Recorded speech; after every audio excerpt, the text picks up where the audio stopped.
সেই সময় বসে আছেন, এমন সময় আজরাইল আলাইহিস সালাম আসছে। আজরাইল আলাইহিস সালাম এসে রাজদরবারে ঢুকে একটা যুবকের দিকে তীক্ষ্ণ নজরে তাকানো আছেন, একেবারে তীক্ষ্ণ নজর। তো যুবকের ভয় ভয় লাগতেছিল। আজরাইল চলে গেলেন। যুবকটা হুজুর সুলাইমান আলাইহিস সালামকে বলতেছিলেন, আল্লাহর নবী আমাকে এই মুহূর্তে বাতাসের সাহায্যে হিন্দে পাঠিয়ে দেন। বলে বেটা হিন্দে তুমি কি করবা? বলে হুজুর না, এখনই আপনি হিন্দে আমাকে পাঠিয়ে দেন। যুবকটা হিন্দে যাওয়ার জন্য তাড়না করতে লাগলো, তাড়না। যুবক হিন্দে যাওয়ার জন্য তাড়না করতে লাগলো। সুলাইমান আলাইহিস সালাম বললেন, যুবক তাহলে তোমাকে হিন্দে পাঠাচ্ছি। বর্তমান যেটা হিন্দুস্তান, এটার আগে নাম ছিল হিন্দ। হিন্দু কোনো ধর্ম না, সনাতন হচ্ছে ধর্মের নাম, হিন্দ হচ্ছে এই অঞ্চলের নাম। এই অঞ্চলকে আগে হিন্দ বলা হতো প্রাচীন কালে। বুঝতে পারতেছেন কিতাব জুহুদে হাদিস এইভাবে আসছে। যুবক বলতেছে আমাকে হিন্দে পাঠান। তো সুলাইমান বললেন হিন্দে কি করবে? বলে হুজুর আমাকে হিন্দে যেতেই হবে। তো বাতাস দিয়ে তাকে হিন্দে পাঠান দেবে। তো আজরাইল আলাইহিস সালাম হিন্দে তার জান কবজ করলেন। একসাথে বলবেন আল্লাহু আকবার।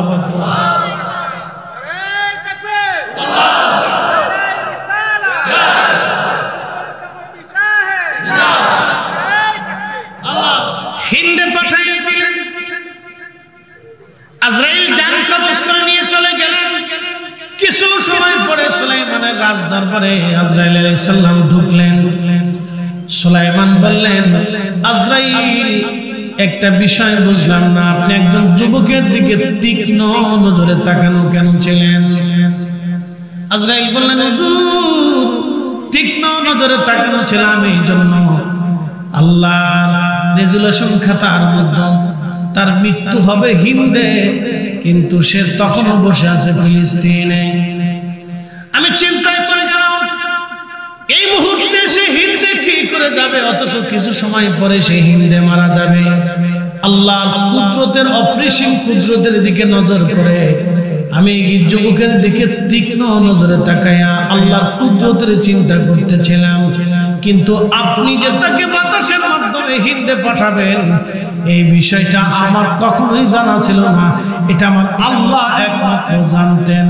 একবার জোরে বলা যাবে কি আল্লাহু আকবার। وما تدري نفس بأي أرض تموت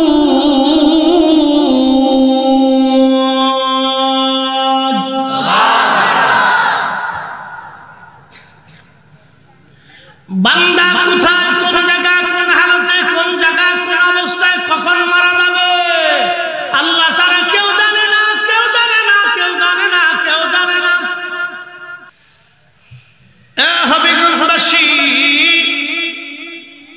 বোরাকের পিঠের উপরে নবী চললেন। নবীজি বলেন, আমি বোরাকের পিঠের উপরে চললাম। সুবহানাল্লাযী আসরা بعبده ليلا من المسجد الحرام إلى المسجد الأقصى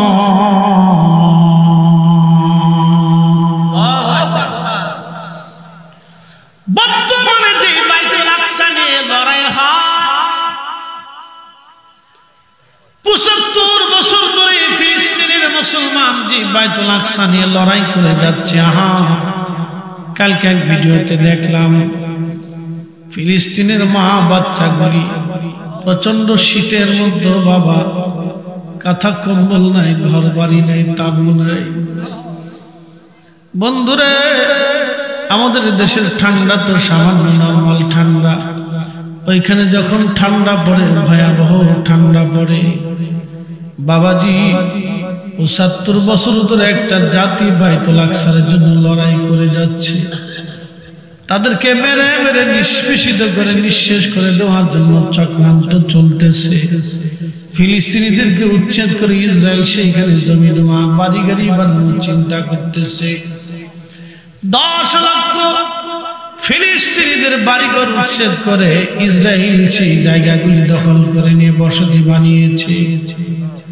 পৃথিবীতে এর চেয়ে বড় ডাকাতি, ভূমি দস্যু আর পৃথিবীর কোথাও আছে বলে আমাদের জানা নাই। কথা বলেন ঠিক কিনা? পৃথিবীর অনেক বড় ভূমি দস্যু, পৃথিবীর বিবেক আজকে নীরব। যারা মানবতার গান শোনায় পশ্চিমা আমেরিকানরা, যারা আমাদেরকে মানবতার গান শোনায়, মনে রাখবেন তাদের মধ্যেই কোনো মানবতা নাই। দেশের স্বার্থে, রাষ্ট্রের স্বার্থে তারা তাদের নিজেদের স্বার্থে কোনো মানবতা চিনে না।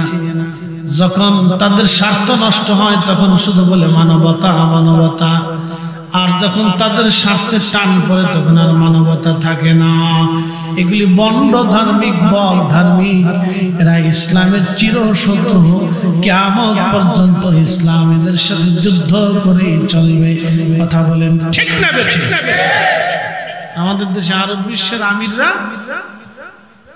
খালি 36টা 35টা খালি বিয়ে করে, আর কোন কাজ নেই। এত বৌদি কি করে বেটা? গরু না খাসি বুঝিনি।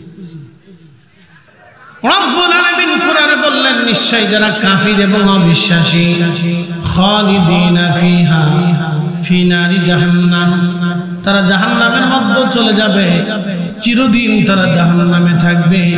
ওই জাহান্নাম থেকে তারা কোনোদিন বের হতে পারবে না।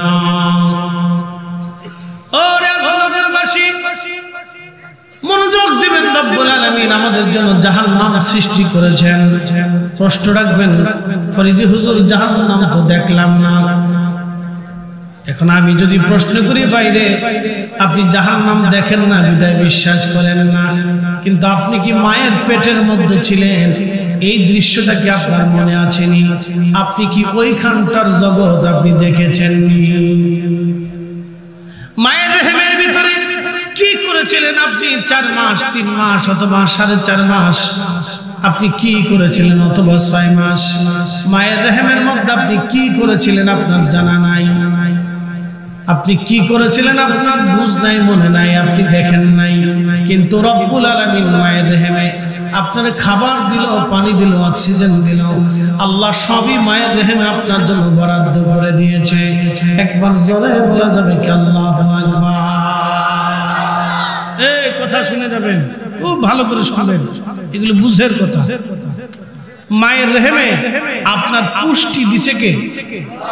একসাথে বলেন না, জোরে বলেন। মায়ের রেহেমে আপনার অক্সিজেন দিছে কে? তো যে রব মায়ের রেহেমে আপনার খাবার, অক্সিজেন, পুষ্টি, রক্ত, পানি দিতে পারে, সে রব কি আপনার জন্য দুনিয়াতে খাবার বরাদ্দ করে নাই? কি কথা কন না কেন? করে নাই। যদি করে থাকে তাহলে আরেকজনের খাবারে হাত দেন কেন? কি কথা কন না কেন? যদি বরাদ্দ করে থাকে তাহলে আপনি সুদ খান কেন? যদি বিশ্বাস করে থাকেন যে আমার রব আপনাকে বরাদ্দ করছে, বরাদ্দ তো করি, মায়ের রেহেমে তো ডাক্তার বরাদ্দ করে না, মায়ের রেহেমে তো আপনার মা বরাদ্দ করে না। আপনার মায়ের রেহেমের ভিতরে আপনার অক্সিজেন পৃথিবীর কোনো ডাক্তার দেয় নাই, কোনো গাইনি বিশেষজ্ঞ দেয় নাই। রব আপনার জন্য অক্সিজেন, হাইড্রোজেন, নাইট্রোজেন, পানি, স্বাস্থ্য, পুষ্টি, ক্যালসিয়াম, চোখ, নাক, হাত, কান সব আল্লাহ আপনাকে দিয়েছে মায়ের রেহেমের ভিতরে। তো আল্লাহ এত কিছু মায়ের রেহেমে দিল, দুনিয়াতে পারে না? দুনিয়াতেও আল্লাহ দেয়। তো এত কিছু আল্লাহ দেওয়ার পর আপনি কেন সুদ খান? বলেন তো, প্রশ্ন আসে না? এগুলো আমাদের বুঝের কথা, প্রিয় ভাই আমার, এগুলো বুঝে যাওয়াটা জরুরি।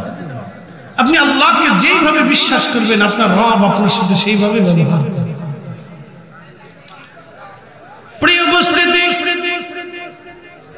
হাজিরিন, খুব মনোযোগ দিয়ে কথাগুলি শুনবেন। মার রেহেমের ভিতরে রব্বুল আলামিন আমাদেরকে সৃষ্টি করলেন। আল্লাহ বলেন, সুম্মা জাআলা নাসলাহু মিন সুলালাতিন মিন মাইন মাহিন।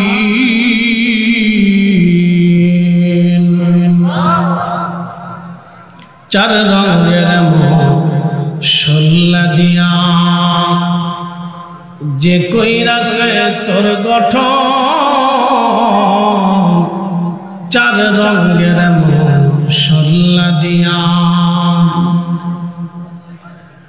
আগুন পানি মাটি বাতাস একই যোগে করিয়া প্রকাশ আগুন পানি মাটি বাতাস একই যোগে করিয়া প্রকাশ ওরে দেখিলি না তুই কইরা তালাশ কোন জায়গা সে মহাজন চার রঙের মশলা দিয়া চার রঙের মশলা দিয়া যে কইরাছে তোর গঠন চার রঙের মশলা দিয়া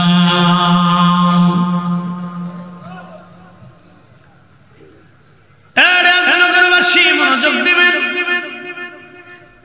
মায়ের রহমের ভিতরে যখন আল্লাহ রাব্বুল আলামিন আমাদের বাবা এবং মায়ের নির্গত নির্যাস পানি মিম্মা ইম্মাহিন ধাবমান একটু পানি আল্লাহ জরায়ের ভিতরে সেবজন একবার নিরাপদ আধারে মায়ের রহমের ভিতরে আল্লাহ জমা করলেন 40 দিন পর্যন্ত পানিটা রিফাইন করার পরে এই পানিটা রক্তপিণ্ড ধারণ করলো আরো 40 দিন এই রক্তপিণ্ডটাকে রিফাইন করার পরে এই রক্তপিণ্ডটা গোশত খণ্ডে ধারণ করলো আল্লাহ এই সময় কোরআনে বললেন খালাকাল ইনসানা মিন আলাক ও নবী উম্মতকে বলে দেন আমি মানব জাতি সৃষ্টি করেছি রক্তপিণ্ড থেকে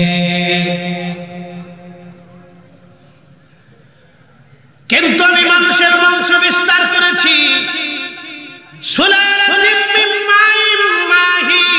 মানুষের নির্গত নির্যাস পানি থেকে আমি তার মানুষের বংশের বিস্তার করলাম ও নবীর উম্মত এই রক্তপিণ্ডটা রিফাইন করার পরে গোশতখণ্ড হয় বাকি 40 দিন পর্যন্ত এই গোশতখণ্ড রিফাইন করার পরে এরপরে চোখ কান হাত নাক মাথা অঙ্গ প্রত্যঙ্গ অস্থি হাড় গোড় জায়গাটা জায়গায় আমার আল্লাহ সুন্দর করে ফিট করে দেয় একবার জোরে বলা যাবে কি আল্লাহু আকবার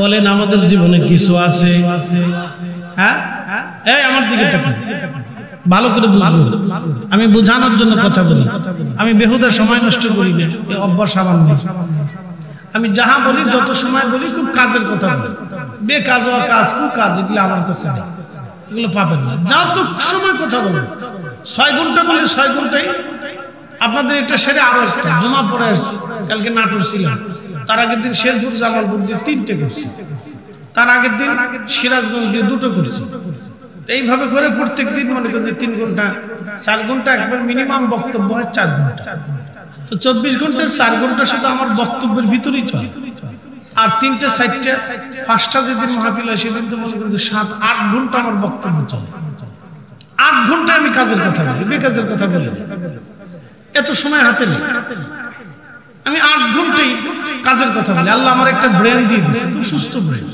একবারে টাটকা সাসকা কোনো ভোগীযোগী নেই ব্রেনের ভিতরে ইনশাআল্লাহ আল্লাহর দয়া তো খুব মনোযোগ দিই কথা খুব ইম্পর্টেন্ট গুরুত্বপূর্ণ যাহা বলিব সত্য বলিবই তো মিথ্যা বলিব না আদালতের যাহা শুনবেন খুব সূক্ষ্মভাবে শুনে যাবেন প্রিয় ভাই আমার যে মাটির উপরে বসে আছি আমাদের সবাইকে মাটির নিচে চলে যেতে হবে কথা ঠিক আছে না ভাই একবারে চিরসত্য দুটো জিনিস নিতেই হবে 1 নম্বরে ঈমান 2 নম্বরে আমল তা ঈমান খারিজি রাফিজি শিয়া মুতাজিলা জবরিয়া আজারিয়া বাজারিয়া লামাজাবি ফাজাবি আবিদাবি এদের মতো ঈমান নিলে হবে না ঈমান নিতে হবে এই যে 360 আউলিয়ার এক আউলিয়া যেখানে যে ঈমান নিয়ে আকীদা নিয়ে বিশ্বাস বুনিয়েছে ওনাদের ঈমান আকীদা নিয়ে আমাদের কবরে যেতে হবে কথা বল ঠিক কি না এই আকীদার নাম আহলুস সুন্নাত ওয়াল জোরে বলেন আহলুস সুন্নাত ওয়াল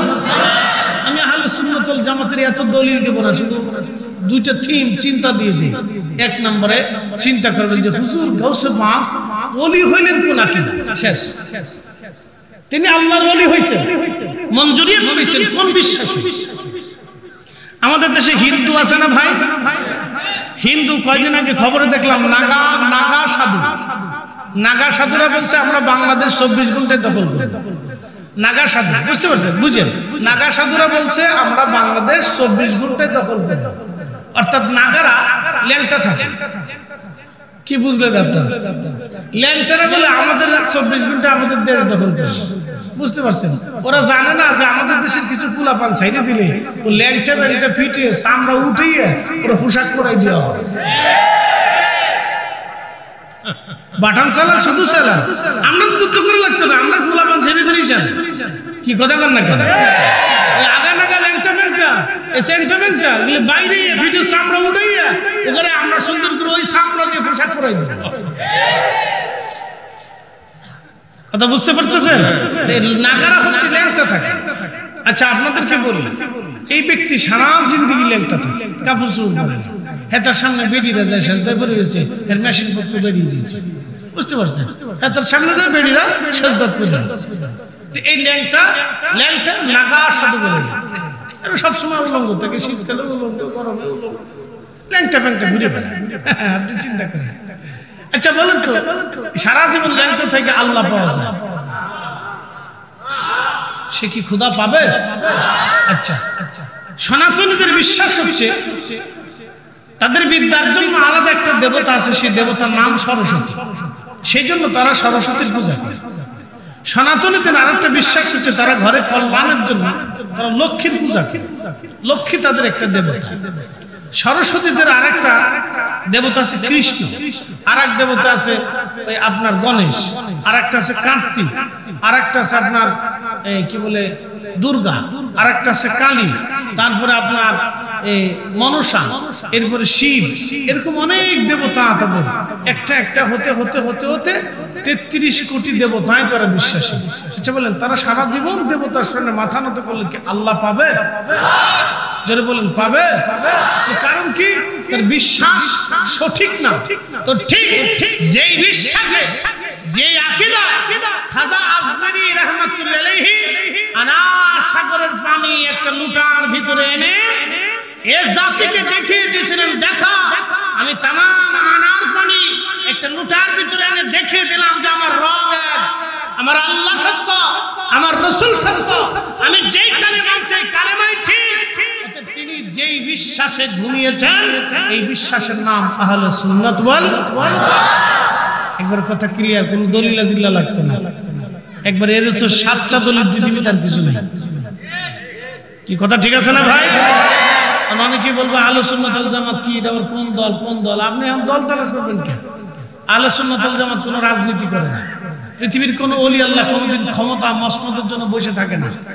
যদি মসনদের পাগল হইতো তাহলে শাহজালাল আলী আমিনী সেকেন্ডারে বলতো তুমি দিল্লি চলে যাও, মসনদ আমি চালাবো। খাজা বাবা আজমেরী মোহাম্মদ ঘুরির বলতো তুমি ওই চলে যাও পাঞ্জাবে, আমি মসনদ চালাবো। মুজাদ্দিদ আল ফিসানি সেরহিন্দি সম্রাট জাহাঙ্গীরকে বলতেন তুমি চলে যাও, আমি দিল্লির মসনদ চালাবো। পৃথিবীর কোন ওলি মসনদের পাগল হতেন না, কারণ তারা জানতেন রাষ্ট্রীয় অর্থের ভিতরে গরিব আর দুঃখী মেহনতি মানুষের রক্ত লেগে থাকে, শ্রমিকের ঘাম লেগে থাকে, আর গরিব দরিদ্রদের আহাজারি লেগে থাকে, মাজলুমের কান্না চোখের পানি লেগে থাকে। এজন্য পৃথিবীর কোন ওলি কোন রাজ দরবারে রাজ সিংহাসনে কোনোদিন বসে নাই। সোজা ক্লিয়ার মা, বাকি ঝুঁকিটাই আমার কাছে। যারা ক্ষমতা নেবেন নেন, ওটা আমাদের চিন্তা নেই। ক্ষমতা যার দরকার নিয়ে যান গে, ক্ষমতা নিয়ে যাবেন, জনগণ শাসন করবেন, অসুবিধা নেই। এমপি হবেন, চেয়ারম্যান হবেন, মেম্বার হবেন, যা হবেন। তবে কিয়ামতের ময়দানে রেডি থাকেন খাতাপত্র নিয়ে। হ্যাঁ ভাবতেছেন ছেড়ে দেবে রব্বে কারীম, এত সহজ? খাতাপত্র নিয়ে সব রেডি নিয়ে তারপর কবরে যায়। সুলতান, পৃথিবীর বহু সুলতান আল্লাহু আকবার খাতা কলম নিয়ে রেডি করে তারপরে যায়। এত সহজ ভাবতেছেন? এই রাষ্ট্রের সম্পদ 1 টাকা যদি আপনার হাত দিয়ে ডান বাম হয়, তাহলে ওই 1 টাকার বিনিময়ে 18 কোটি মানুষের মামলা কিয়ামতের ময়দানে আল্লাহর আদালতে জমা হবে। যার এমপি হওয়ার দরকার আর প্রধানমন্ত্রী হওয়ার দরকার হন গে, আমাদেরও চিন্তা মাথায় নাই। ও ছাতা নিয়ে কিয়ামতের মধ্যে দাঁড়ানোর সময় আমাদের নাই। পৃথিবীর কোন ওলি এগুলোর জন্য মুখাপেক্ষী ছিল না। যেহেতু কথা আসছে তো সেক্ষেত্রে একটা ঘটনা আপনাদেরকে শোনাই। আমাদের দেশে অনেকে মিলাদ পড়লে সিল্লে ফল্লা করে আর খুব বেশি চেতে যায়, খুব বেদাতের কাজ করছে, আমরা খুব অপরাধ করছি, খুব গুনার কাজ করে ফেলছি, খুব ভুলের মধ্যে আছি, নানান কিচ্ছা কাহিনী জপতে থাকে, মানে যে তবজি জপতেছে।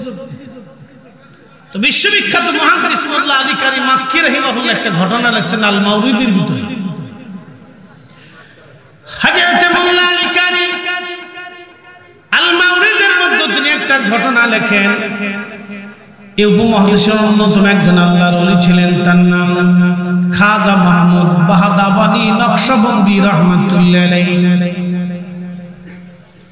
খাজা মাহমুদ বাহাদাবানি নকশবন্দি রাহমাতুল্লাহ আলাইহি উপমহাদেশের শ্রেষ্ঠতম একজন আল্লাহর ওলি ছিলেন। তখনকার সময় ছিল সম্রাট হুমায়ুন, মুঘল সম্রাট হুমায়ুন। তিনি দাওয়াত করলেন বৈরাম বেগকে, বললেন বৈরাম তুমি তো আমার প্রধান উজির, তুমি যে খাজা মাহমুদ বাহাদাবানি নকশবন্দি হুজুরকে দাওয়াত করে আমার দরবারে নিয়ে আসো। হুজুর যদি আমার দরবারের জন্য দোয়া করে দিয়ে যায় তাহলে আমার কপাল ভালো হবে। মাহমুদ বাহাদাবানি নকশবন্দির দরবারে উজির আজম বৈরাম বেগ যখন চলে গেলেন, বৈরাম বেগ যাওয়ার পরে বৈরাম বেগ হুজুরকে দাওয়াত দিয়ে বলেন, হুজুর সম্রাট হুমায়ুন তার রাজ দরবারে আপনাকে দাওয়াত করেছেন, আপনি তার দাওয়াতটা দয়া করে কবুল করে নেন। সম্রাট হুমায়ুন দাওয়াত করেছে, এই কথা শোনার পরে খাজা মাহমুদ বাহাদাবানি নকশবন্দি জবাব দিলেন, ও বৈরাম বেগ কথা শুনে নাও। বৈরাম, আমি মাহমুদ বাহাদাবানি নকশবন্দি দুনিয়ার কোন রাজা বাদশার কাছে রাজ দরবারে আমি দাওয়াত নেই না। একবার জোরে বলা যাবে কি আল্লাহু আকবার? এ বৈরাম, যাও তোমার বাচ্চাকে বলো দুনিয়ার কোন রাজা বাদশার রাজ দরবারে আমি দাওয়াত নেই না, যাও চলে যাও। আপনি দেখেছেন তাদের তাকওয়া? শোনেন, যারা জমিনে মিলাদ পড়েছে তাদের তাকওয়া শোনেন, আর যারা জমিনে মিলাদ বন্ধ করতেছে তাদের তাকওয়া বুঝবেন। যারা জমিনে মিলাদ পড়েছে তাদের তাকওয়া বুঝে যাবেন, তাদের তাকওয়া। হযরত খাজা মাহমুদ বাহাদাবানি নকশবন্দি বলে দিলেন, মুজিব তোমার বাচ্চাকে যা বলো আমি কোন রাজ দরবারে দাওয়াত নেই না, কোন রাজার দাওয়াত কবুল করি না, কোন রাজ দরবারে খাই না। উজির চলে যায়, বললেন বাদশা সর্বনাশ, হুজুর বলে দিয়েছেন হুজুর কোন রাজ দরবারে দাওয়াত নেন না, অতএব হুজুরকে দাওয়াত করা সম্ভব না, তিনি আসবেন না, দোয়া করবেন না বলে দিয়েছেন। বাদশা হুমায়ুনের চিন্তা, যদি হুজুর আমার দরবারে না আসে তাহলে সর্বনাশ, এত বড় একজন আল্লাহর ওলি, তাকে দিয়ে আমার দরবারে দোয়া করাইতে হবে। আগের যুগের রাজা বাদশা যারা ছিলেন তারা ওলি ভক্ত ছিলেন, তারা জানতেন ওলিদের সাথে বেয়াদবি করলে কপালে রাজত্ব বেশি দিন টিকে না। কথা বলেন ঠিক কিনা? ওলিদের সাথে যারা বেয়াদবি করে রাজত্ব তাদের বেশি দিন টিকে না, বেশি দিন টিকে না, এটা হাতছাড়া হয়ে যাবে। পৃথিবীর বহু নজির আমাদের হাতের মধ্যে আছে, বেশি দিন টিকে না। কারণ ওলিরা দুনিয়ার রাজত্বের মুখাপেক্ষী না, ওলিরা দুনিয়ার রাজত্বের মুখাপেক্ষী না, ওলিরা আল্লাহর মুখাপেক্ষী। হযরত বাহাদাবানি নকশবন্দি সম্রাট হুমায়ুনের চিন্তা হলো হুজুরকে আনতেই হবে, যে কোনো মূল্যে কি করলে আনা যাবে। উজির তুমি যে জিজ্ঞেস করো কোন কাজ করলে হুজুর আমার রাজ দরবারে আসবে বলো। উজির আবার চলে গেলেন, চলে যাওয়ার পরে উজির হুজুরের কাছে যা বলে, আপনি দয়া করে বলেন কি করলে বাদশার দরবারে আপনি যাবেন? বাদশা অনুনয় বিনয়ের সঙ্গে আপনাকে জানিয়েছেন, মেহেরবানি করে আপনি দয়া করে বলে দেন। মাহমুদ বাহাদাওয়ানি নকশবন্দি জবাব দিলেন, উজির, আমি রাজ দরবারে কোনো দাওয়াত কবুল করি না, তবে শোনো, যদি তোমার বাদশা রাজ দরবারে মিলাদ শরীফের ইন্তজাম করে, আমি মাহমুদ বাহাদাওয়ানি নকশবন্দি নবীর মিলাদের সম্মানে যাব, বাদশার জন্য আমি যাব না। আমি শুধু রাসূলের মিলাদের তাজিমের জন্য যেতে পারি। একবার জোরে বলা যাবে কি আল্লাহু আকবার? তেলের গাড়ি তেল চলে,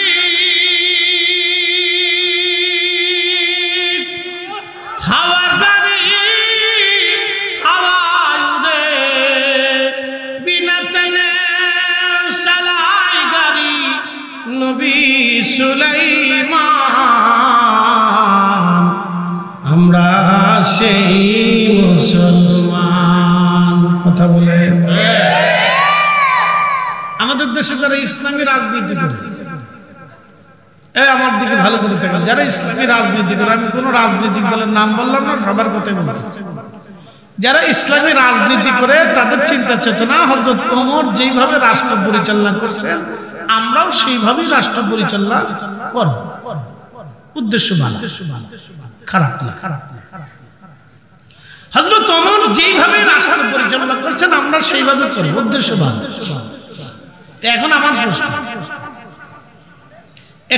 প্রশ্ন, আল্লাহ আলেমদেরকে দুনিয়াতে কি দায়িত্ব দিয়েছে?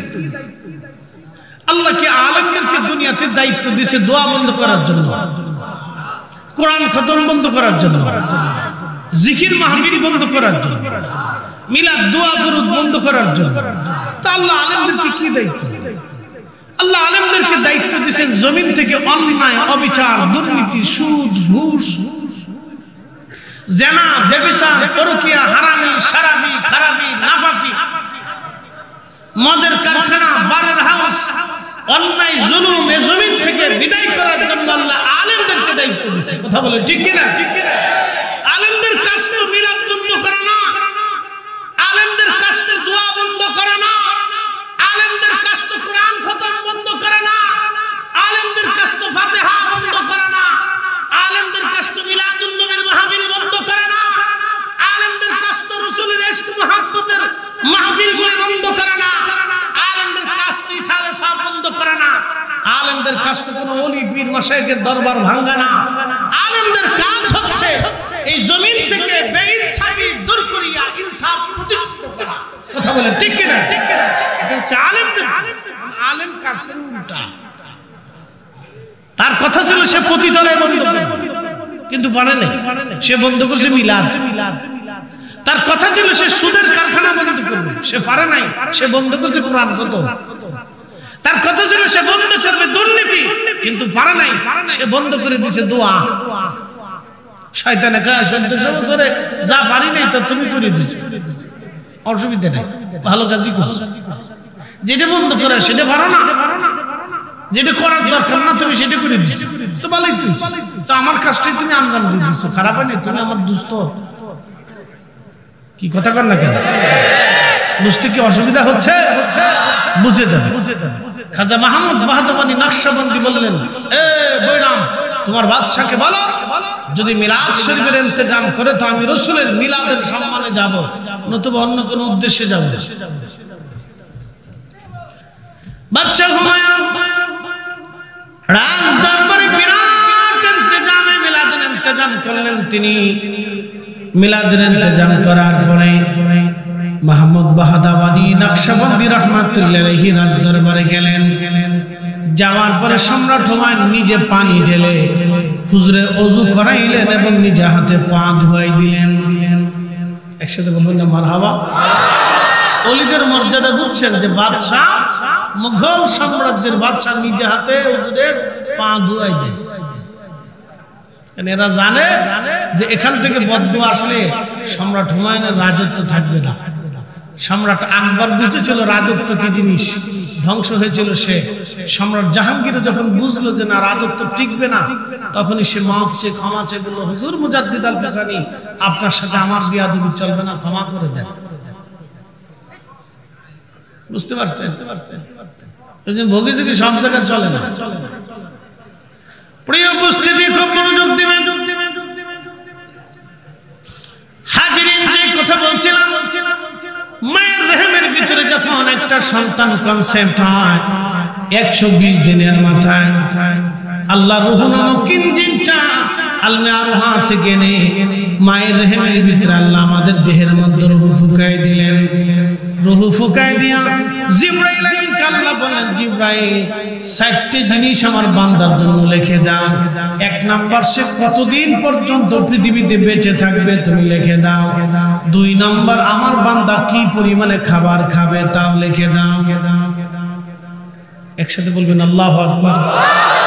1 নাম্বার হায়াত, জোরে বলেন 1 নাম্বার কি? হায়াত। সে কতদিন বেঁচে থাকবে? মোবাইল টিপবা না, ফেসবুক টিপতেছো, ওর বন্ধ রাখো, টিপা যাবে না। মাহফিলে বসে এগুলি করা যাবে না। অনেকে আছে, কালকে এক নেতা আইছে মাহফিলে, নাটক, ওইদিকে নেতা ফেতা বেশি আসে, এই আমার পাশে বই মোবাইল এমন টিপা টিপতেছে, মন চাইছে কানে ধরে নেতারা থাপড় দিয়ে বের করে দেবে। মাহফিলে আইছো, এমন একটা ক্যাপ পরিয়েছে, মাথায় একটা ক্যাপ পরিয়েছে, জিন্সের প্যান্ট ট্যান্ট পরে এমন বাউ দিয়েছে, বিরাট বড় বুজুর্গ। চেহারাটা দেখে আমার মনে হচ্ছে এগুলো শয়তান কোথার থেকে আসে। আরে এরা মাহফিলে দাওয়াত করে কি জন্য? আমাদের এই অঞ্চলগুলি ভালো, এগুলির কোনো বালাই চালাই নাই। আর এই অঞ্চলের নেতা যারা রাজনীতি করে তারাও ভালো, তারা বলে না মাহফিল ধর্মীয় সভা, এখানে আমাদের নাম টানার দরকার না, আমরা এমনি অনুদান পাঠাবো। ঠিক আছে না ভাই? তারা এই দেশে নামের পাগল। কোনো পোস্টার আপনি দেখবেন না, কোনো পোস্টারে দেখবেন। আর আইসা 3 ঘন্টা 4 ঘন্টা ওয়াজও করে। কালকে নাটোরে এক নেতা ওয়াজ ধরছে, আধা ঘন্টা আমার বসায় রেখে ওয়াজ করতেছে, আধা ঘন্টা। আমি চিন্তা করলাম যে বাপরে বাপ, এত বড় বুজুর্গ থাকতে তাহলে আমাদের ওয়াজের দরকার কি? রাজনীতিবিদরা এত বড় বুজুর্গ কবে থেকে হইল? কি চিন্তা করতে পারছেন? কবরের ওয়াজ করতেছে, কবরে চলে যেতে হবে, মরে যেতে হবে। আমি মনে মনে হাসি, বাপরে বাপ, এই চিন্তা যদি রাজনীতিবিদদের থাকতো তাহলে আমার দেশে এত টাকা চুরি হওয়ার কথা না।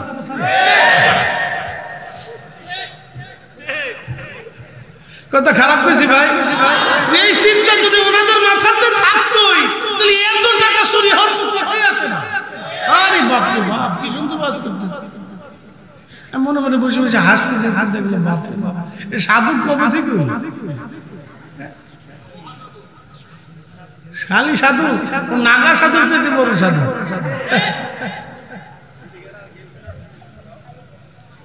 তো প্রিয় উপস্থিতি, এগুলো দুঃখজনক কথা আর কি বার বলবো। তা আমাদের এই লেনটা খুব ভালো, সিলেট লেন, চট্টগ্রাম লেনে এরা ঝামেলা করে না, রাজনীতিবিদরা খুব ভালো। কেন এখানে আমরা কি যাবো? এখানে আমাদের কোনো বক্তব্য নাই, তারা চুপচাপ এসে বসে শুনে দোয়া খায়ের করে চলে যায়, এটা খুব ভালো। আর ওই উত্তর দক্ষিণে গেলে এনার বক্তব্য দিতে হবে আধা ঘন্টা। বিরাট বড় নেতাজি আসছে, সব বক্তব্য দিতে হবে, নাম পোস্টারের উপরে লিখতে হবে, নাহলে মাহফিল করতে দিবে না। জেলাও সে গেল, জেলাও হয়ে গেল, নাম দিতে হবে, প্রধান অতিথি বিশেষ অতিথি এটা দিতে হবে, দিলে আমরা মাহফিল করতে দেবো না, দেবো না। কি জ্বালার জ্বালা! আমি দেখে আসার পরে চিন্তা করলাম সর্বনাশ, কিন্তু স্বৈরাচার এখনো আছে। যাক লাউ হয়ে দিতে। তা আমাদের এই লেনটা ভালো, ঢাকার থেকে বের হয়ে একবারে সিলেট আর চট্টগ্রাম লেনে কোনো ঝাইঝা বলে না, কোনো নেতা কথা যারা রাজনীতি করে তারা এর ভিতরে আসে না, কারণ আমরা অনুদান পাঠাই দিব, অসুবিধা নেই, তো নাম টাম দেওয়া লাগবে না। একসাথে বলেন আল্লাহু আকবার। এখন প্রশ্ন ভালো করে বুঝবেন, ভালো করে বুঝেন। এখন প্রশ্ন, বান্দা কি পরিমাণে খাবার খাবে লিখে দিছে কে? একসাথে বলেন, জোরে বলে, আরো জোরে। ব্যাংকে 1000 কোটি টাকা থাকবে কিন্তু খেতে পারবেন না, বিশ্বাস করেন? করেননি? করেন? যদি করে থাকি তাহলে জীবনে সুদ খাবেন না, আল্লাহ কবুল করুন, বলেন আমিন। যদি বিশ্বাসী করে থাকেন, ইয়াকিন থাকে যে হ্যাঁ আমার রব আমার জন্য যেটা নির্ধারিত করছে একটা ভাতের দানা পৃথিবীর যেখান থেকে হোক আল্লাহ আমাকে সেখানে আমার খাবার সামনে নিয়ে আসবে। যদি বিশ্বাস করে থাকে তাহলে জীবনেও কোনোদিন অবৈধভাবে সম্পদ রুটি করবেন না। মনে থাকবে? না না, হাত উঁচু করে বলেন থাকবে ইনশাআল্লাহ। নারে তাকবীর, নারে রিসালাত, আহলে সুন্নাত ওয়াল জামাত। আল্লাহ কবুল করুক, বলেন আমিন। আচ্ছা বলেন, ওযু ছাড়া নামাজ হয়? হ্যাঁ, আপনারা চিন্তা করলেন যে ফরিদি হুজুরের আজকে ওয়াজ বোঝা যায়? বোঝা যায়নি? বোঝা যায়নি? যায়নি? ঠিক আছে। আমার এক গ্রুপ আছে, দুইটা আছে, ঢাকার এক গ্রুপ আর নরসিংদীর এক গ্রুপ। ভালো, এরা থাকলে মনটা খুব ভালো লাগে, শান্তি পায়, মজা লাগে, তো খুব মনোযোগ দিয়ে। তা এই যে কথা বলছিলাম, কোনটা বলছিলাম? বলছিলাম হায়াত, হায়াত এবং রিজি, এই দুইটা জিনিস আল্লাহ লিখে দিলেন। বলছিলাম যে আমরা যদি বিশ্বাস করি তাহলে জীবনেও কোনোদিন অবৈধভাবে সম্পদ রুটির চিন্তা কখনো মাথায় আনবো আল্লাহ যতদিন বাঁচায় রাখে। আল্লাহ কবুল করেন, বলেন আমিন। 3 নাম্বার ইজ্জত। 4র্থ নাম্বার আপনি জান্নাতি নাকি জাহান্নামী। বলবেন এটা কি বললেন? জান্নাতি নাকি জাহান্নামী আল্লাহ নির্ধারিত করে দেন? হ্যাঁ, করে দেন। করে দেওয়ার কারণে আল্লাহ আপনাকে পছন্দ করে জান্নাতের বাগানে ঢুকাই দিচ্ছে। একসাথে বলবেন আল্লাহু আকবার। এই জন্য যারা ভিতরে আসে এটা সাজা, এটা আল্লাহর দয়া। একসাথে বলেন কার দয়া? এই মাদ্রাসা মসজিদগুলি যারা নির্মাণ করে তৈরি করে খেদমত করে, দয়া কার? আল্লাহর দয়া। আল্লাহ আপনাকে জান্নাতি বানাবে বিধায় জান্নাতের বাগান আল্লাহ আপনাকে নিয়ে আসে। প্রিয় ভাই আমার, খুব মনোযোগ দিবেন। হাজিরিন, আল্লাহ রাব্বুল আলামিন নির্ধারিত করে দেন আমার বান্দা কি খাবে, কি পরিমাণ রিজিক। এই জন্য জীবনে কোনোদিন যতদিন বেঁচে থাকবেন সাবধান করে বলে দিয়ে গেলাম, অন্যায় অবৈধভাবে সম্পদ রুটি করবেন না।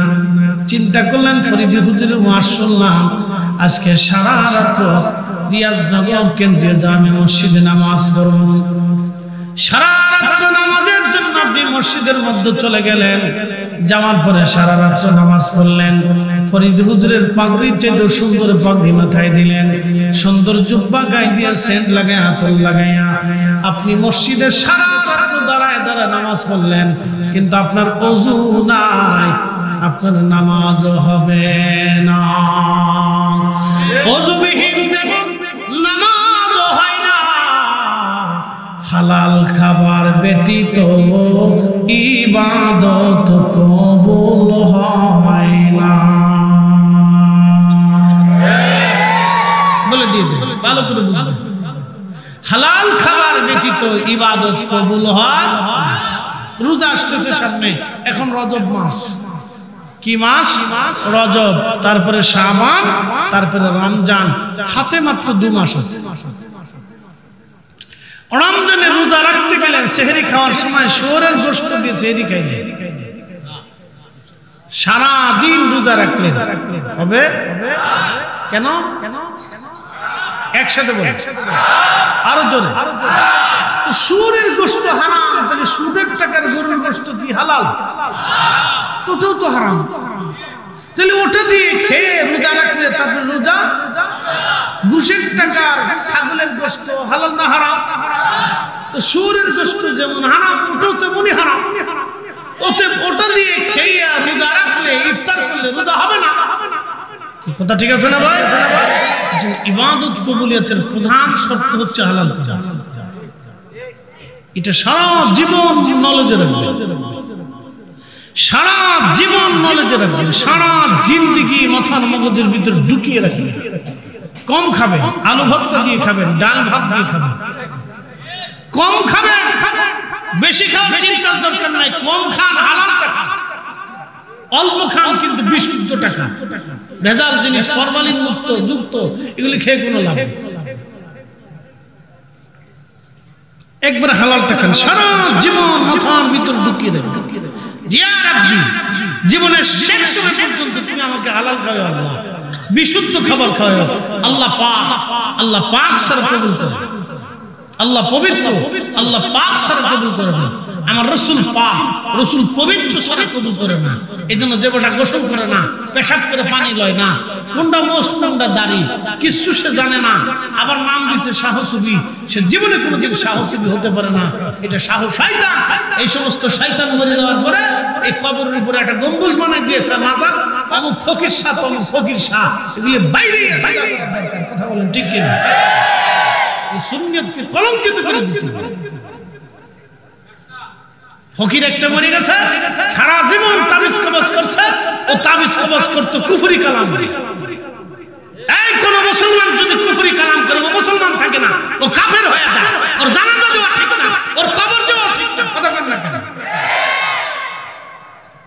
ও মুসলমান থাকে না। কোন মুসলমান ফকির যদি কুফরি কালাম করে, সে মুসলমান থাকে না, ও কাফের হয়ে যায়।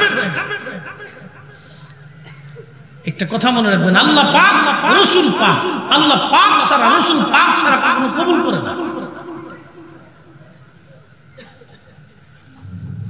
প্রিয় রিয়াজ নগরবাসী, খুবই মনোযোগের সাথে কথাগুলি শুনে যাবেন। আজ যেই কথাগুলি বললাম এগুলি কাজের কথা, মনোযোগের সাথে কথাগুলি আমলে পরিণত করবেন। আল্লাহ তৌফিক দিন, সকলে বলেন আমিন।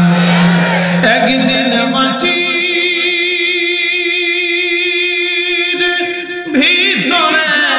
হবে ঘরে মন আমার, কেন বান্ধ দালান ঘর, মন আমার কেন বান্ধ দালান ঘর।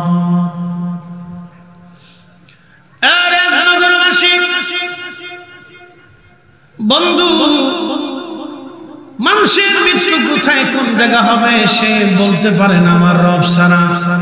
মুসা আলাইহিস হযরতে সুলাইমান আলাইহিস সালামের বিরাট বড় রাজদরবার, আহা কত বড় রাজদরবার বলে দিয়ে যাই। বর্তমান যেখানে গাজা, এই গাজার আগে নাম ছিল আসকালান। এই আসকালান গিরি ছিল সুলাইমান আলাইহিস সালামের বিরাট বড় রাজপ্রাসাদ। সমুদ্র কিনারবর্তী এলাকাতে বাইতুল আকসাকে কেন্দ্র করে বিরাট বড় প্রাসাদ ছিল ওনার। লক্ষ লক্ষ স্বর্ণ, লক্ষ লক্ষ হাতি ঘোড়া, অস্ত্র শস্ত্র এবং আলিশান শান সম্পদ।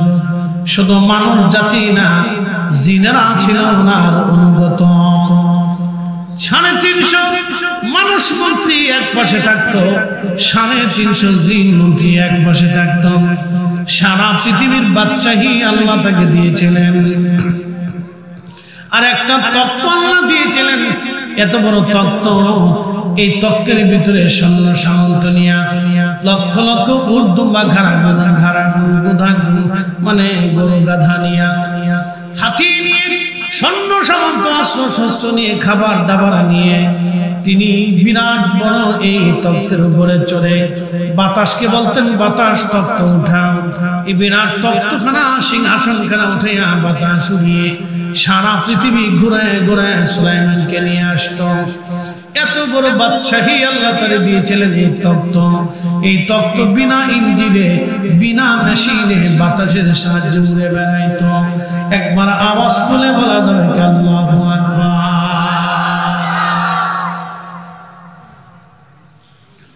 রাজদরবারে একদিন বসে আছে সুলাইমান আলাইহিস সালাম।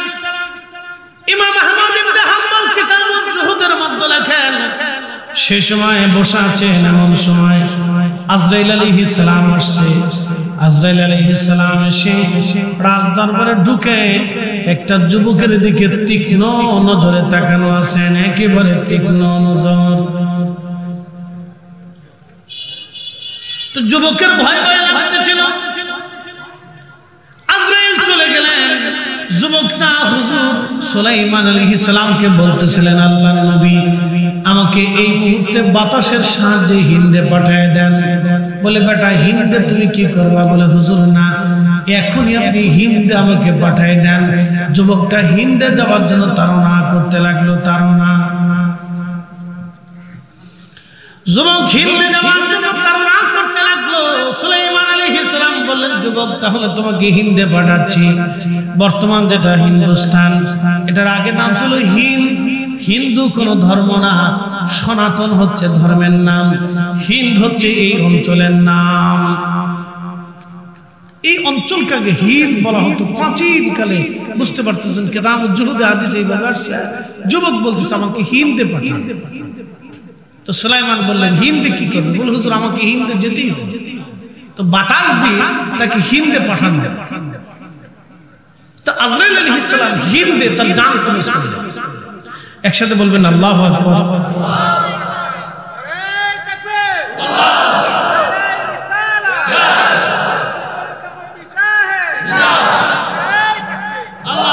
হিন্দে পাঠিয়ে দিলেন।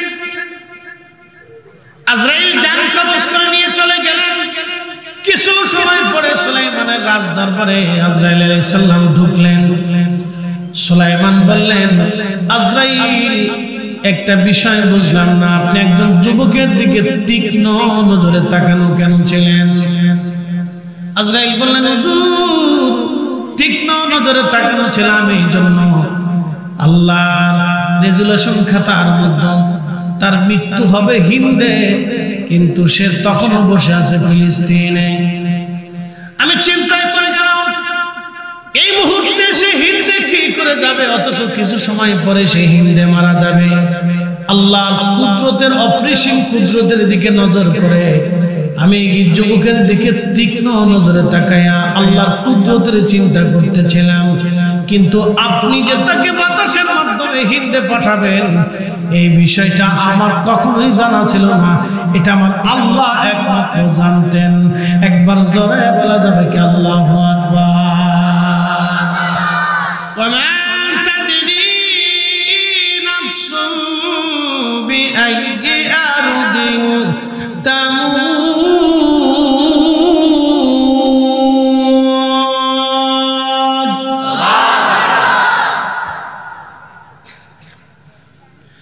বান্দা কোথায়, কোন জায়গা, কোন হালতে, কোন জায়গা, কোন অবস্থায়, কখন মারা যাবে আল্লাহ ছাড়া কেউ জানে না, কেউ জানে না, কেউ জানে না, কেউ জানে না।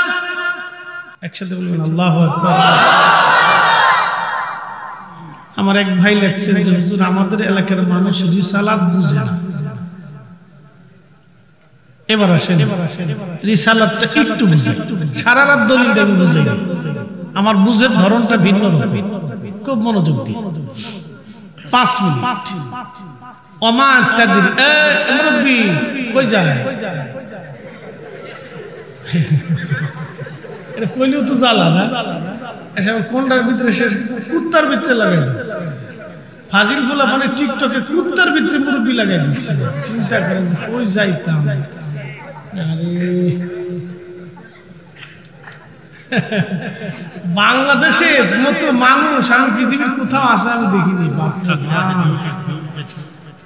আচ্ছা যা হোক না, ওই মানে ফেসবুকে ইউটিউবে যে পরিমাণে মানুষ, বাপরে বাপ, এর এত সময় কই পায়, কেমনে পায় আমি জানি না। তথা খুব মনোযোগ দিয়ে রিসালাতটা কি আমি আপনাকে এই আয়াত থেকে বুঝিয়ে দিচ্ছি। ওমা তাদরি নাফসু বিআইয়ি আরদিন তামুত। শোনেন, মানুষ কোথায়, কোন জায়গা, কি হালতে, কেমনে মারা যাবে আল্লাহ ছাড়া কেউ জানে না। সহিহ বুখারীর কিতাবুল মাগাজিতে হাদিস এসেছে, হযরত আব্দুল্লাহ ইবনে মাসউদ রাদিয়াল্লাহু আনহু বলেন, নবীজি বদরের যুদ্ধের ময়দানে যুদ্ধ লাগার আগের দিনে আমাকে সাথে নিয়ে বদরের প্রান্তরে গেলেন। যাওয়ার পরে নবীজি হাত দিয়ে দেখাইলেন, এইখানে আগামীকাল আবু জেহেল মরে থাকবে, এইখানে উতবা মরে থাকবে, ওইখানে সাইবা মরে থাকবে, ওইখানে উতবা মরে থাকবে। একসাথে বলবেন আল্লাহু আকবার, জোরে। আল্লাহ ছাড়া কেউ জানে না, তো রাসূল কেমনে জানে?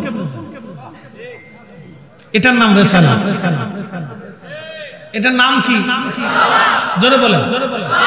উনি নবী। জোরে বলেন, উনি কি? নবী শব্দের অর্থ গায়েবকে খবর দেন বলা। যিনি অদৃশ্যের সংবাদ দেন তাকে নবী বলা হয়। একসাথে বলবেন আল্লাহু আকবার। যারা রিসালাত বুঝেন না তারা এখান থেকে রিসালাত বুঝেন। উনি নবী, জোরে বলেন উনি কি? আরো জোরে বলেন উনি কি? এটাই রিসালাত। আব্দুল্লাহ ইবনে মাসউদ বলেন আমি চিন্তায় পড়ে গেলাম যে আবু জাহেল মারা যাবে, রাসূল আঙ্গুল দিয়ে বলে দিলেন এইখানে মরে থাকবে। ঠিকানা বলে দিলেন, স্থান নির্ধারিত করে আঙ্গুল দিয়ে বলে দিলেন এখানে মরবে, এখানে উতবা মরবে, ওখানে সাইবা মরবে, ওখানে মুগিরা মরবে। আল্লাহু আকবার। জোরে জোরে জোরে জোরে জোরে রাসূল বলে দিলেন। আব্দুল্লাহ ইবনে মাসউদ বললেন আমি যুদ্ধ করতেছি আর তাকে তাকিয়ে আছে যে ওরা তো মরবে, রাসূল যে বলছে এটা তো সত্য। কি কথা ঠিক আছে না ভাই? কারি কোরআন তেলাওয়াতের পরে দুইটা শব্দ উচ্চারণ করে, সুন্নিরা পড়ে, নজদিরা পড়তে চায় না। লা হাওলা ওয়ালা কুওয়াতা ইল্লা বিল্লাহ। আমরা সুন্নিরা পড়ি। সাদাকাল্লাহুল মাওলানাল আযীম।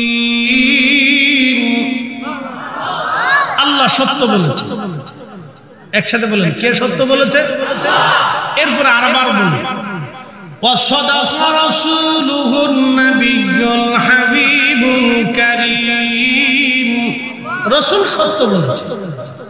একসাথে বলবেন আল্লাহু আকবার।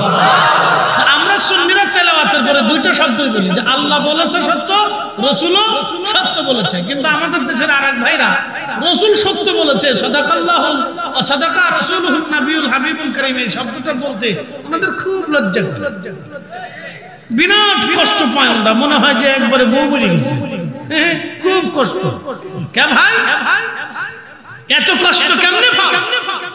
আযান তো আমরা সুন্নিরা লিখি রে, আযান তো আসমান থেকে আরশওয়ালা পাঠিয়েছে। আশহাদু আল্লা ইলাহা ইল্লাল্লাহ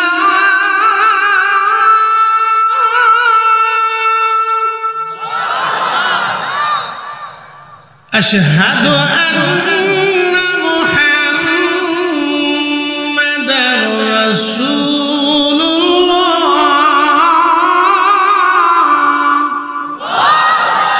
আল্লাহর পরে নবীর নাম আমরা লাগাইছি, আমরা লাগাইছি, কে লাগাইছে? তো আল্লাহর নামের পরে রাসূলের নাম আযানে ইকামতে আল্লাহ নিজে সেট করে ফিট করে দুনিয়াতে পাঠাই দিয়ে বলল এই বান্দা কিয়ামত পর্যন্ত পৃথিবী থাকবে আর কিয়ামত পর্যন্ত মসজিদ থাকবে, মসজিদে ঢোকার আগে আমি আল্লাহর নামের পরে আমার রাসূলের নাম লাগাইয়া আযান দেওয়াইয়া মুসলমানদেরকে শোনাইয়া তারপরে মসজিদে ঢোকাবা। এটাই রিসালাত। কথা বুঝেন নাই? আল্লাহর পরে নবী, এটাই রিসালাত। আল্লাহর পরে কি? জোরে বলেন আল্লাহর পরে কি? আল্লাহর পরে কি? নারে তাকবীর, নারে রিসালাত। এরপরে আল্লাহর পরে রাসূল। আমরা খুব বেদাত করে ফেলেছি, ওনাদের কাছে আমরা খুব অপরাধ করে ফেলেছি। এটা সব অসুস্থ। কি কথা কর না কেন? এগুলো কি অসুস্থ? এটা অসুস্থতা, এটা এক ধরনের বেমার, এটা বেমার ধরছে। প্রিয় উপস্থিতি, এগুলি এক ধরনের অসুস্থতা। প্রিয় বাবাজি আমার, কিয়ামত পর্যন্ত আযান থাকবে, আযান আমার রাসূলের নাম উচ্চারিত হবে। আমি লিখে দেই নাই, আসমান থেকে আল্লাহ লিখে পাঠিয়ে দিয়েছেন। অতএব এটার নামে রিসালাত। প্রথমটা তাওহীদ, তারপরেরটা রিসালাত। একটা কথা মনে রাখবেন, কোরআনে আল্লাহ বলে দিলেন মাইয়ুতি'আর রাসূল ফাকাদ আতা আল্লাহ। নবী উম্মতকে জানায় দেন, চূড়ান্ত ভাবে বলে দেন, আপনি নবী মানলে আল্লাহ মানা হবে।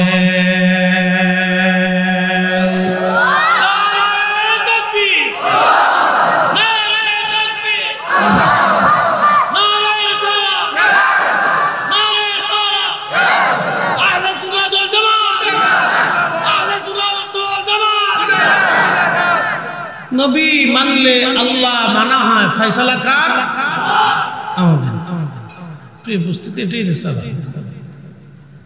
রিসালাত যে বুঝে না, আমি বুঝবো সে আসলে দিন দুনিয়া কিছু বুঝে সুঝে, বুঝার দরকার। ভাইরে, এটা তো ঝগড়ার বিষয় না। এটা অবুঝের বিষয় না, এটা আপনাকে সারা জীবনে বুঝতে হবে।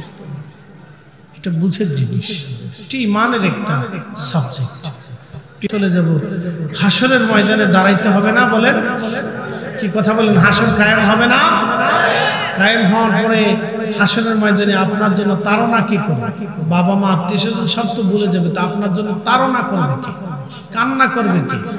তিনি আমাদের রাসূল, কথা বলেন ঠিক কি না? এটা রাসূল, তিনি রাসূল। আসা আইয়ামা সাকা মাকামান মাহমুদা,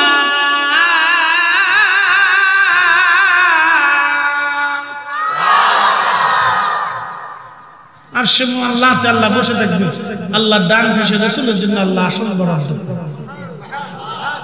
সর্বোচ্চ মাকাম, মাকামান মাহমুদা, এর উপরে কোনো মাকাম হবে না, এর উপরে কোনো মাকাম হবে না। সর্বোচ্চ মাকামের অধিকারী আমার রাসূল, এটা রিসালাত। আপনি বুঝে যান,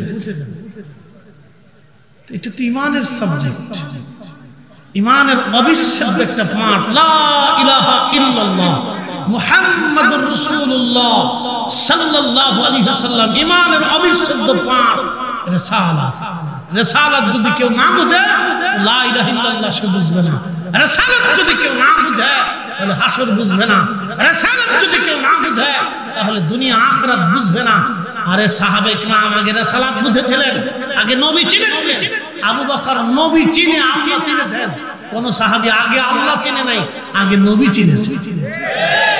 আপনি দেখেন তো সাহাবীদের জীবনীতে, আগে সাহাবে কিরাম রাসূল চিনেছেন, আল্লাহ চিনে নাই কোন সাহাবী। কোন সাহাবী আল্লাহ আছে এটা বুঝতোই না, জানতোই না, তারা রাসূল দেখে আল্লাহ চিনেছে। কথা ঠিক আছে ভাই? রাসূল দেখে আল্লাহ চিনেছে, এটার নাম রিসালাত। বুঝতে হবে, এটি ইমানের অবিচ্ছেদ্য পাঠ, ইমানের অবিচ্ছেদ্য পাঠ। এটাকে যদি আপনি বিচ্ছিন্ন করেন তো আপনার কিচ্ছু নেই, আপনার কিচ্ছু নেই। এই জন্য শানে রিসালাতটাকে গুরুত্ব দিতে হবে আপনাদের জন্য। সময় সংক্ষিপ্ত, এই আর একটা আছে ধরতে হবে, আমি শেষ করে দিব। আমার পরে ফারুকী সাহেব আছেন, চমৎকার তাকরীর করবেন, চলে যাবেন আপনারা মনে হয় না, কি বলেন ভাই?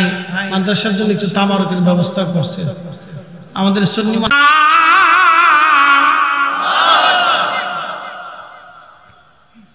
আল্লাহ তার রাসূলকে সর্বশ্রেষ্ঠ মাকাম ওয়ালা বানিয়েছেন, যেই মাকামের পরে আর কোনো মাকাম নাই। তাহলে আপনি বুঝুন, পৃথিবীর যত ডিসি, পৃথিবীর যত এসপি, পৃথিবীর যত নগর প্রধান, পৃথিবীর যত রাষ্ট্রপ্রধান, পৃথিবীর যত প্রেসিডেন্ট, পৃথিবীর যত প্রধানমন্ত্রী, পৃথিবীর যত সেকশন প্রধান, সব কিয়ামতের ময়দানে আল্লাহর সামনে মাথা নত করে উলঙ্গ হয়ে থরথর করে কাঁপতে থাকবে। উইদাউট মুহাম্মাদুর রাসূলুল্লাহ সাল্লাল্লাহু আলাইহি ওয়াসাল্লাম, আল্লাহ তার রাসূলকে আরশে মুআল্লার ডানে পবিত্র আসনে আসীন করে সুন্দর আলিশান মহা সম্মানের পোশাকে আচ্ছাদিত করে আল্লাহ মহা মুকুট পরিয়ে সর্বোচ্চ সম্মানের শিখরে আরোহণ করে রাসূলকে সম্মান দিবে। জোরে জোরে জোরে বলেন, জোরে বলেন ইয়া রাসূলুল্লাহ। আপনি শুধু এতটুকুনি বুঝেছেন তার শান কত, আমাকে সারা রাত দলিল দিয়ে বুঝাইতে হবে, শুধু একটা শব্দ থেকে বুঝবেন, মাকাম মাহমুদা, সর্বোচ্চ মাকাম। এই মাকামের পর আর কোনো মাকাম নাই, এই মাকামের পর আর কোনো মাকাম নেই। আর সেই মহেশ্বরী সব মানব জাতি সেজদায় পড়ে থরথর করে কাঁপবে, ফেরেশতারা কাঁপবে, জিনেরা কাঁপবে। শুধু নবীরা সেজদায় পড়ে কাঁদবে না, কিন্তু তারা চিন্তিত থাকবে গুনার জন্য না, আল্লাহর কাহারিয়াতের জন্য নবীরা চিন্তিত থাকবে যে আল্লাহকে আজকে কেমনে খুশি করা যায়। একসাথে বলুন আল্লাহু আকবার। আহলে সুন্নাত ওয়াল জামাতের আকীদা, নবীরা নিষ্পাপ, অতএব তারা চিন্তিত হবে না, কিন্তু তারা পেরেশান থাকবে যে আল্লাহকে কেমনে খুশি করা যায়। এই পেরেশানিতে তারা অস্থির থাকবে যে আল্লাহকে আজকে কেমনে খুশি করা যায়। প্রিয় উপস্থিতি, সুদিয়া খোলাবাসী খুব মনোযোগ দিবেন। আশেপাশের যারা আসছেন মাহফিলে চরণ রহমত পূর্ব বাঙ্গুনিয়া সুদিয়া খোলা যৌথ উদ্যোগে আজকে নবম বার্ষিক মাহফিল। বন্ধু যারা যে যেখান থেকে আসছেন কথাগুলি শুনে যাবেন। আজ আমি কোরআন শরীফ থেকে একটা আয়াত কারিমা তেলাওয়াত করেছি। এটা রজব মাস, যেহেতু রজব সেহেতু আজকে নবীজির মেরাজের আংশিক আলোচনা আপনাদের সামনে তুলে ধরব। আল্লাহ নবীর জীবনে সর্বশ্রেষ্ঠ আশ্চর্য ঘটনার নাম হলো মেরাজ। যারা মেরাজ বুঝবে তারা নবী বুঝবে, যারা মেরাজ বুঝবে না তারা নবী বুঝবে না, ঠিক কিনা? দিকে দিকে হাসি, লোকে লোকে খুশি, চলছে নবী মেরাজে, চলছে নবী মেরাজে। দিকে দিকে হাসি, লোকে লোকে খুশি, চলছে নবী মেরাজে, চলছে নবী মেরাজে। এ স্মৃতির দোলা জাগে চাঁদ সিতারা জেগেছে, ধুলোকে ভুলোকে চলছে নবী মেরাজে। দিকে দিকে হাসি, লোকে লোকে খুশি, চলছে নবী মেরাজে, চলছে নবী মেরাজে।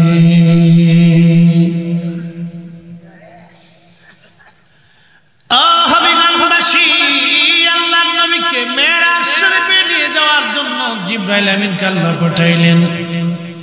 আমার নবী উম্মে হানির ঘরের মধ্যে ছিলেন, মতান্তরে হাতিমে কাবা। হাতিমে কাবা যেখানে, উম্মে হানির ঘরও সেখানে। উম্মে হানির ঘরের মধ্যে নবী ঘুমানো। জিবরাইল আমিন আসলেন নবীকে নিয়ে যাওয়ার জন্য। আপনি একটু চিন্তা করেন, আপনারা আমাকে যদি আনার জন্য ঢাকাতে যান যে হুজুর মাহফিল পর্যন্ত আপনাকে নিয়ে যাব, আবার আমরা নিজেরা পৌঁছাই দিব, তার অর্থ হলো আপনারা আমাকে সর্বোচ্চ প্রায়োরিটি দিয়েছেন, সম্মান দিয়েছেন। কথা ঠিক আছে না? আমি নিশ্চিন্ত যে আপনারা নিতে আসবেন, আপনারা দিয়ে যাবেন, আমি টেনশন ফ্রি। আর আমি যখন আসবো এবং আমি যখন ফিরে যাব তখন আমাদের আলাদা টেনশন কাজ করে। কেমনে যাব, কখন যাব, কোন অবস্থায় যাব, কখন পৌঁছাইতে হবে, টাইম মতো উপস্থিত হতেই হবে। এশার নামাজের পর থেকে রাত 12টা পর্যন্ত আমাদের জীবনের এক খুব গুরুত্বপূর্ণ সময়। আমরা যারা বক্তা, এশার পর থেকে 12টা পর্যন্ত আমাদের জীবনের একবারে বিরাট গুরুত্বপূর্ণ টাইম। বাকি সময়গুলি আমরা এই গল্প গুজব করলেও সমস্যা নেই, কিন্তু এই টাইমটা আমাদের জীবনের একবারে গুরুত্বপূর্ণ সময়। অক্টোবর, নভেম্বর, ডিসেম্বর, জানুয়ারি, ফেব্রুয়ারি, মার্চ, এই 6 মাস। তো মনোযোগ দিয়ে আল্লাহর নবীকে নিয়ে যাওয়ার জন্য আল্লাহ জিবরাইল পাঠাইলেন। একসাথে বলবেন আল্লাহু আকবার। জিবরাইল আমিনকে আল্লাহ পাঠাইলেন নবীকে নিয়ে যাওয়ার জন্য। জিবরাইল আসলেন, নবী ঘুমানো, ঘরের ছাদ পাকা করে জিবরাইল ভিতরে ঢুকলেন, আল্লাহর নবীকে ঘুম থেকে জাগাইলেন। ঘুম থেকে জাগাইয়া রাসূলকে উম্মে হানির ঘর থেকে বের করে নিয়ে পার্শ্ববর্তী জায়গা নিয়ে আল্লাহর নবীর সিনা ছাদ করা হলো, যেটাকে ইংরেজিতে বলে ওপেন হার্ট সার্জারি। বক্ষ মোবারকের এই নরম জায়গা থেকে ফেরে নাভি পর্যন্ত কেটে আল্লাহর নবীর পবিত্র কাল মোবারক বের করে এনে ওই কাল মোবারক ধৌত করা হলো। একবার জোরে বলা যাবে কি আল্লাহু আকবার। ওই কাল মোবারককে ধৌত করার পরে ইমাম সুয়ুতি রাহিমাহুল্লাহ আল কিসাতুল বাসরাই কিতাবের মধ্যে 550 বছর আগে লেখেন, আল্লাহ বেহেশত থেকে খাজিনা ভরে আমার রাসূলের জন্য আল্লাহ ইলম নিলেন এবং হিকমত নিলেন, ইলম নিলেন এবং হিকমত নিলেন, ইলম নিলেন এবং হিকমত নিলেন। আল্লাহর জান্নাত থেকে খাজিনা ভরে ভরে ইলম এবং হিকমত নিয়ে জিবরাইল আমিন আমার রাসূলের কলবের মধ্যে সমস্ত ইলম এবং হিকমতগুলি আল্লাহ জিবরাইল ঢুকাই দিলেন। আল্লাহু আকবার। একসাথে বলেন আল্লাহু আকবার। এই জন্য আল্লাহ ওয়াজ করলেন, কামা আরসালনা ফীকুম রাসূলাম মিনকুম ইয়াতলু আলাইকুম আয়াতিনা।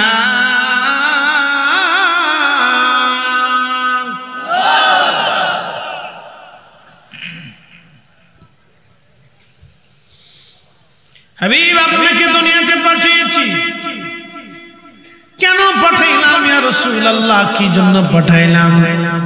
এক নম্বর, আপনাকে দুনিয়াতে পাঠিয়েছি হুজুর আপনি আমার আয়াত সমূহ তেলাওয়াত করে করে শোনাবেন, ওয়ায়ুযাক্কিকুম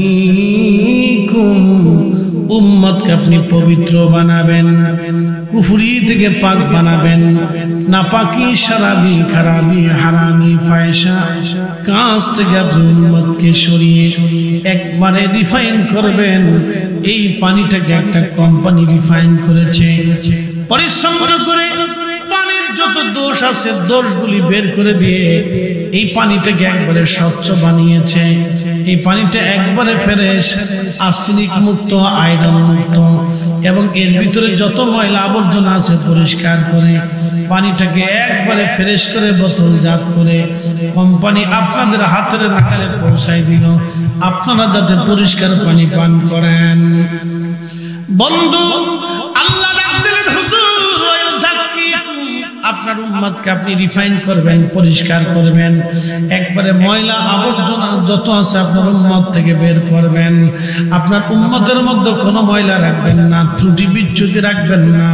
এখন আপনারা বলেন এই পানি দিয়ে ওযু করলে ওযু হবে, এই এক বোতল ফ্রেশ পানি দিয়ে ওযু করলে ওযু হয়ে যাবে, কিন্তু এক বোতল পানির মধ্যে যদি এক ফোঁটা পেশাব ছেড়ে দেন তাহলে এই পানি দিয়ে ওযু করলে কি ওযু হবে?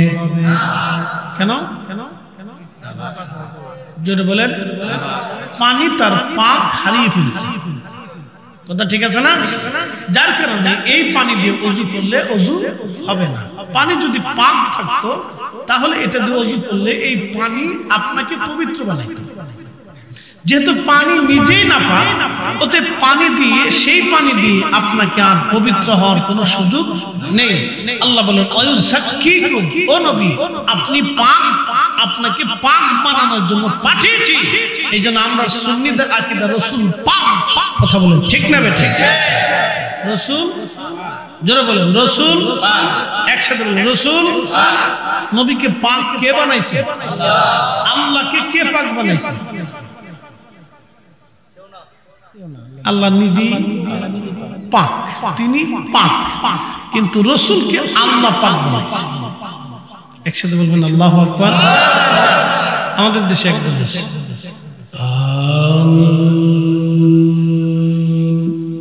আমিন, তাদের সাথে আমাদের তেমন কোনো ঝগড়া না। হেরে মেয়ে শাফি মাযহাবের অনুসারী যারা তারা আমিন জোরে বলে, বাইতুল আকসাতেও বলে, দুই হারামাইনেও তারা জোরে বলে। পৃথিবীর অনেক মসজিদে আমিন জোরে বলে। আমিন নিয়ে তাদের সাথে আমাদের মূলত তেমন ঝগড়া না, এটা সুন্নতের মাসআলা, মুস্তাহাবের মাসআলা। কিন্তু তাদের সাথে ঝগড়া হচ্ছে বিশ্বাস নিয়ে, আকীদা নিয়ে।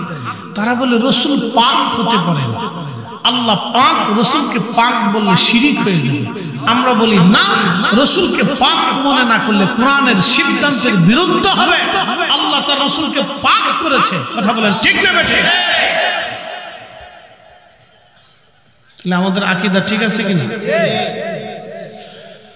আয়ুযাক্কিকুম ওয়া ইউআল্লিমুকুমুল কিতাবা ওয়াল হিকমা। ও নবী, আপনি উম্মতকে আরো একটা জিনিস শিখাবেন, কিতাব শিক্ষা দিবেন। আচ্ছা, রাসূল যদি পড়ালেখা না পড়ে তো নবী কিতাব কেমনে শিখাবে? ওয়া ইউআল্লিমুকুমুল কিতাবা ওয়াল হিকমা, এবং হিকমত শিক্ষা দিবেন। রাসূলের যদি হিকমত না থাকে তাহলে হিকমত কি করে শিখাবেন? তার মানে রাসূল কি দুনিয়ার কারো কাছ থেকে হিকমত কিতাব শিখেছে? উনি কার কাছ থেকে শিখেছে? সরাসরি আল্লাহর কাছ থেকে, কথা বলেন ঠিক কিনা? এরপরে কোরআনে আরো আল্লাহ বলতেছেন ওয়া ইউআল্লিমুকুম মা লাম তাকুনু তা'লামুন।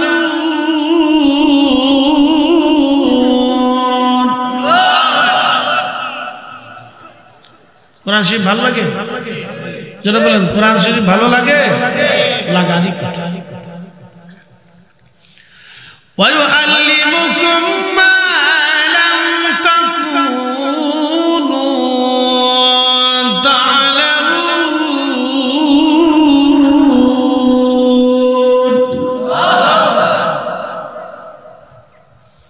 ও নবী, আপনি উম্মতকে তাহা শিক্ষা দিবেন যাহা উম্মত জানতো না। উম্মত অনেক কিছু জানতো না যেটা রাসূল শিখিয়ে দিয়ে গেছে। কি কি জানতো না এটার পরে ব্যাখ্যা আসতেছে।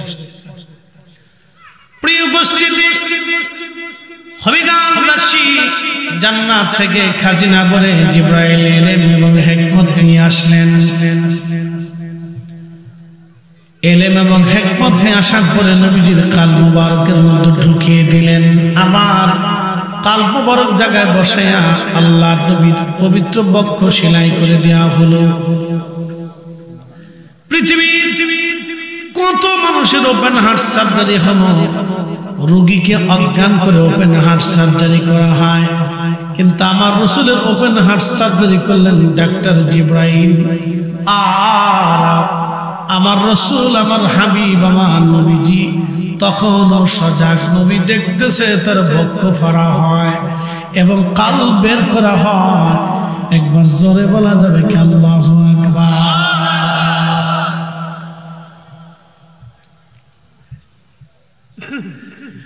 এ হবিগঞ্জবাসী, নবীজি বললেন জিবরাইল আমিন এবার আমার জন্য একটা বাহন আনলো। বাহনের নাম বোরাক। দেখতে গাধার চাইতে বড়, খচ্চরের চাইতে ছোট একটা প্রাণীর নাম বোরাক। এই বোরাক আনা হলো, বোরাক বেঁধে রাখা হয়েছে, বোরাকটা লড়াচড়া করে। জিবরাইল ধমক দিয়ে বলে, বোরাক তুমি কি জানো তোমার পিঠে আজকে চড়বে? কেন লাফাস? বোরাক রে লাফাস না, লড়াচড়া করিস না। বোরাক তুই জানিস না তোর পিঠের উপরে আজ কাকে বসানো হবে? যাকে আল্লাহ নিজের দাওয়াত করে আমাকে নেওয়ার জন্য পাঠিয়েছে, তিনি আল্লাহর হাবিব। তোমার আগে, এনার আগে তোমার মতো দামি কেউ বসে নাই, আর ওনার পরে ওনার মতো দামি তোমার পিঠে আর কেউ বসবে না রে বোরাক। নবীজি বললেন, বোরাকের ভয় পেয়ে গেল। জটিল ভয়ে বোরাকের শরীর থেকে ঘাম বের হয়ে প্রত্যেকটা পশম ভিজে ভিজে গেল। চিন্তা করেন বোরাক কি পরিমাণে ভয় পাইছে। রাসূল আল্লাহর নবীর কথা শোনার পরে বোরাকের ভয় লেগে গেল। হায় হায়, আমি কি নবীর দরবারে বেয়াদবি করে ফেললাম কিনা? আমি রাসূলের দরবারে ভুল করলাম কিনা? যদি ভুল হয়ে যায় আমি বোরাকের কপাল মন্দ হয়ে যাবে, ধ্বংস হয়ে যাব। হলো কি আমার বোরাক ভয় পেয়ে গেল। বনের যত পশু ভক্তি কর তুই দুই চরণ মেঘমালা ছায়া দিত গায় গো নবীজি কোন সাধনে পাইব তোমায় গোলামের দেখা দিবানি গো নবীজি কোন সাধনে পাইব তোমায়। কষ্ট হচ্ছে আপনাদের? বোঝা যায় তো? তাহলে বসেন, এটা বুঝার দরকার। মেরাজটা বড় আশ্চর্য। হবিগঞ্জবাসী বোরাকের পিঠের উপরে নবী চললেন। নবীজি বলেন আমি বোরাকের পিঠের উপরে চললাম। সুবহানাল্লাযী আসরা বিআবদিহি লাইলান মিনাল মাসজিদিল হারাম ইলাল মাসজিদিল আকসা।